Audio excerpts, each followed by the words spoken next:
सुन लीजिए, आप खुद एक महिला हैं, आप खुद महिलाओं को रोजगार नहीं चाहिए है? सिलेंडर चाहिए, सिलेंडर इतना महंगा हो गया आज 1103 रुपए का।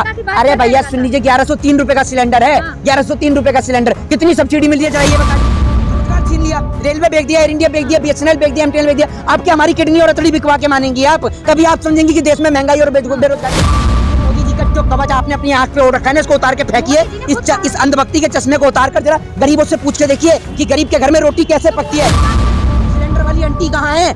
सिलेंडर वाली आंटी लापता हो गई। आज नहीं बोलेंगे सिलेंडर वाली आंटी, पहले तो जंतर मंतर आ गई थी। सिलेंडर वाली आंटी पार्लियामेंट से 2 मिनट का 10 मिनट का रास्ता है ज्यादा से ज्यादा। आप आ जाइए जंतर मंतर, आज सिलेंडर उठाकर करेंगी सिलेंडर वाली आंटी मोदी जी का। चौधरी तिहाड़ रह के आया है ना, उसके पास ही सारी योग्यता है, तिहाड़ी वालों के पास ही सारी योग्यता है। गृह मंत्री जी भी वहीं से ट्रेनिंग लेके आए हैं, ये भी वहीं से ट्रेनिंग लेके आया है। तिहाड़ में ऐसी कौन सी ट्रेनिंग है कि एक पत्रकार बन रहा है, एक गृह मंत्री बन रहा है? पाकिस्तान में हिंदुओं को खाने को नहीं दिया जा रहा, जैसे यहाँ के हिंदुओं को तो सुबह सुबह काजू और बादाम की रोटी मोदी जी दे रहे हैं। ये लोग काजू बादाम की रोटी खाओ हिंदुओं, है ना? कैसी बात कर रहे हैं मोहित शर्मा? आज फिर एक बार जनता की कमर पे ताबड़तोड़ 50 रुपए सिलेंडर पे बढ़े। नहीं, कोई 50 रुपए नहीं बढ़े, किसी चीज पे महंगाई नहीं बढ़ी। आप ये समझिए, तो सरकार जो है, मोदी सरकार जो है, ये मुसलमानों को टाइट करने का काम कर रही है। अंधभक्त जो है उनको ये समझ में आता है कि जो गैस सिलेंडर के दाम बढ़ते हैं, पेट्रोल के दाम बढ़ते हैं, सिर्फ मुसलमानों को टाइट करने के लिए बढ़ते हैं। नहीं, अरे भैया हिंदू मुस्लिम नहीं, ये भक्तों का पड़ेगा। अरे भैया भक्तों से आप पूछेंगी ना, भक्तों से आप पूछेंगे कि पेट्रोल महंगा हो रहा है, डीजल महंगा। सुन लीजिए, मैं भक्त नहीं हूँ, सुन लीजिए, मैं भक्त नहीं हूँ भाजपा का। मैं आपको बता रहा हूँ कि भाजपा वाले आज क्या, आप भाजपा वालों के पास माइक लेके पहुंच जाइए, वो सिर्फ यही बोलेंगे कि महंगाई जो हो रही है, पेट्रोल, उनसे पूछेंगे पेट्रोल महंगा, वो कहेंगे हाँ पेट्रोल महंगा है। आप उनसे पूछेंगे कि गैस महंगी, वो कहेंगे हाँ गैस महंगा है। तो आप उससे पूछेंगे कि हो क्या रहा है फिर सरकार में? अच्छा, वो कहेंगे सिर्फ मुसलमान टाइट हो रहे हैं। उन्हें ये नहीं पता कि इतने टाइट हो रहे हैं कि भाजपा वाले उन्हें दामाद बना बना कर लेकर आ रहे हैं। ये आप सोच लीजिए। दूसरी बात ये कि हर जगह इस देश के इतिहास में लगातार मुसलमानों को टारगेट किया था। कोई बोला जाता है कि भाई साहब हिंदू राष्ट्र बनेगा।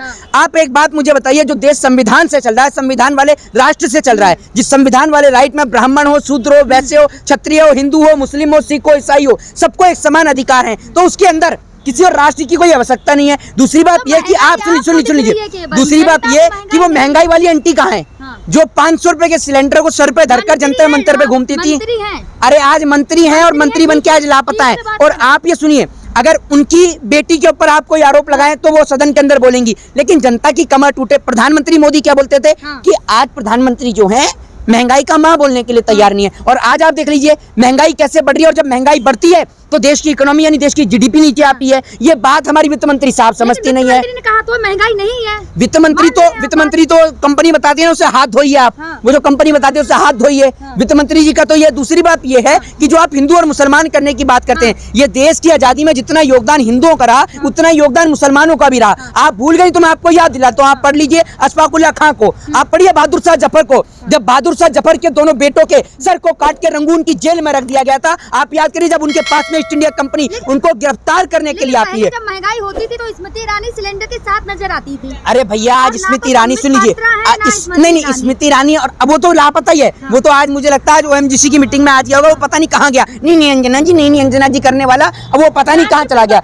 सब नहीं, राष्ट्रीय प्रवक्ता है तो आज महंगाई पे क्यों नहीं बोलता है, बेरोजगारी पे क्यों नहीं बोल रहा है, देश के अंदर महंगाई है उस पर क्यों नहीं बोल रहा है? स्मृति ईरानी कहाँ लापता हो गई है? दूसरी बात ये है कि भैया आप एक बात मुझे बताइए, ये जो सिलेंडर का दाम जो बढ़ा है ना, ये होली को लेकर नहीं बढ़ा है, ये रमजान को लेकर बढ़ा है। ये भक्तों का तन, हाँ होली पे ब्लास्ट किया है मोदी जी ने, होली पे जो है भक्तों को तोहफा दिया है कि भैया चलाइए अपने घर के अंदर चूल्हा। मैं देखता हूँ कैसे चलेगा चूल्हा। मोदी जी आपको पता नहीं है, मोदी जी 35 साल भीख मांग के खाए, तो जब तक जनता के हाथ में कटोरा नहीं दे देंगे, मोदी जी सब कुछ महंगा करते रहेंगे। घर घर सिलेंडर पहुंचा दिया। अरे मोदी जी ने जैसे घर घर सिलेंडर पहुंचाया ना, सबने देखा है। मोदी जी की जैसे 100 स्मार्ट सिटी बन गई ना, दिखाई नहीं देती है, वैसी मोदी जी ने घर घर सिलेंडर पहुंचा दिए, लेकिन दिखाई नहीं देते हैं। और दूसरी बात ये, जाएंगे ना तब पता चलेगा हर घर में सिलेंडर है। अच्छा, हर घर में सिलेंडर है।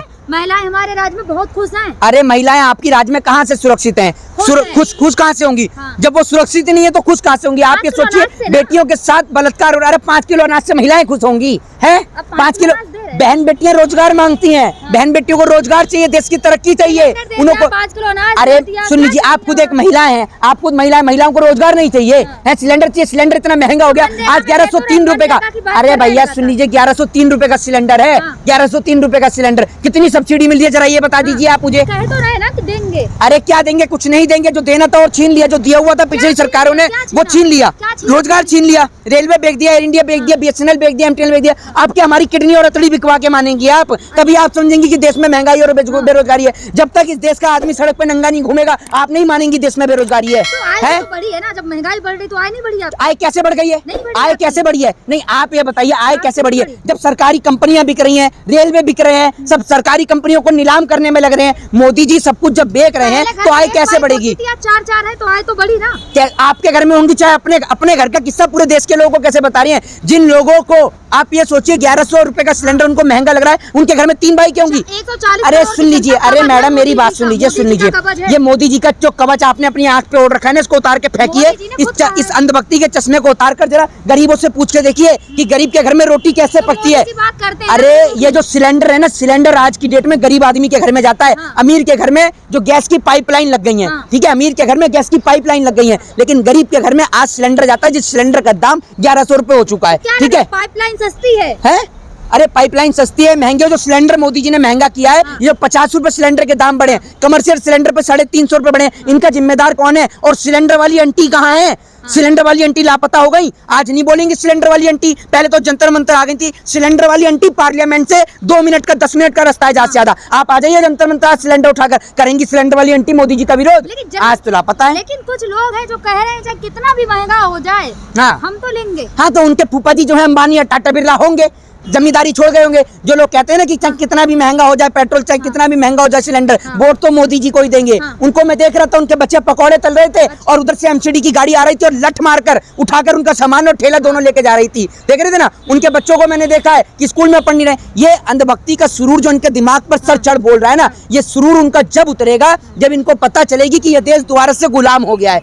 अब ये लोग लड़ते रहेंगे। सरकार, जो मोदी जी ने कहा था कि मैं सरकार ने, सुन लीजिए, सरकार ने टीवी चैनल पे इतना बढ़िया कार्यक्रम खोल रखा है, वो मुर्गा लड़ाते रहते हैं। एक बिठा लेंगे ये लंबा टीका लगाकर और ये बिठा लेंगे टोपी लगाकर, वो मुर्गा, ये जैसे दाना डालता है ना, दाना एक होता है और खाने वाले 2 पक्षियों तो आपस में लड़ते हैं। ऐसी सरकार ने 2 मुर्गे बिठा रखे हैं, हिंदू मुस्लिम बिठाएंगे और उनको पक पक पकाक पक पक पकाक फुल लड़ाएंगे। सरकार ने बढ़िया टेलीविजन पे कार्यक्रम छोड़ रखा है मुर्गे लड़ाने का, और वो मुर्गे लड़ते हैं हिंदू मुसलमान के नाम पे। वो कहता है ये मस्जिद नहीं, ये मंदिर हुआ करता था, ये मंदिर नहीं मस्जिद हुआ करता।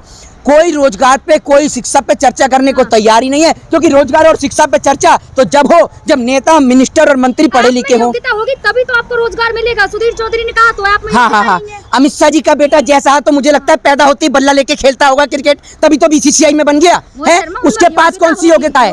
हाँ, तो बता दीजिए योग्यता कौन सी है? उसके पास ना कोई योग्यता है ना कोई संयोगिता है, उसके पास कुछ नहीं है, समझ गए? बस उसके पास एक ही चीज है कि उसके पापा जी देश के गृह मंत्री हैं और कुछ नहीं है। आपके पापा जी अगर गृह मंत्री होते तो आप भी बीसीसीआई में होती, और वो 24 घंटे नहीं अंजना जी, नहीं अंजना जी करके ओएमजीसी में डायरेक्टर बन गया ना, वो यही उसका काम है। वो डॉक्टर है वैसे पेशे से, लेकिन आज तक अस्पताल में किसी का इलाज करते हुए नहीं देखा।